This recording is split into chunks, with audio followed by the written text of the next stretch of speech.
Kevin Stefanski addresses Odell Beckham Jr., gets through the practice, does not have an injury designation, is good to go barring something unforeseen.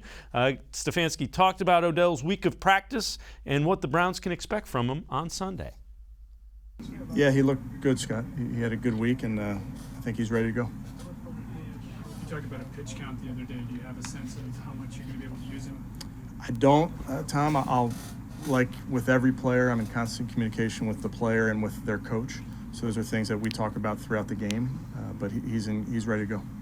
Hard to describe. I tell you, Nate, I think there were no limitations. He did everything. He took every rep, and he felt good coming off of this field. He's a professional. His attitude throughout this entire process has been really good.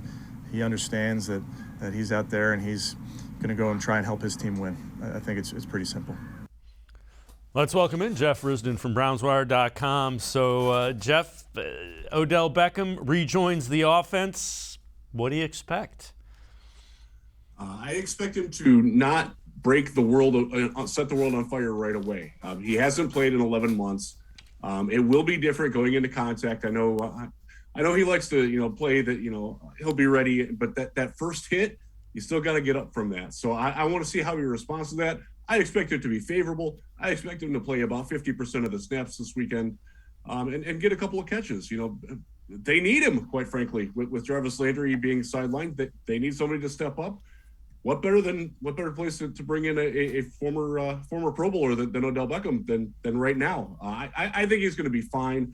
I'm not worried about the knee long term. If the Browns have signed off on it, look, they kept him idle an extra 2 weeks on the erring on the side of safety. I think that's a smart move, and I think it'll pay off. What do you think about the chemistry with Odell and Baker? Are you concerned about that? I mean, they worked quite a bit on the side. What about that? They have. I think it would be better than last year. One of the things that I think gets glossed over was that it was, in fact, improving last year, the more that they played together in Stefanski's offense. Now they've got that down. So they have a very good idea of where one another sees how each play plays out. And I think that will come to light. Look, there's still going to be the occasional misfire. That's going to happen. Although Baker's been really good at that this year thus far. He will have the occasional throw where it's just not on target. And Odell might have the occasional route where he might not be exactly where Baker expects him. That's going to happen. It's not a mountain. It's a little molehill. They'll work through it, and they need the reps on it. And the more reps that they get, the sooner, the better, because it's really going to matter come December and January when this team hopes to be playing for a lot more important things than just winning the Battle of I-90 across the Great Lakes here.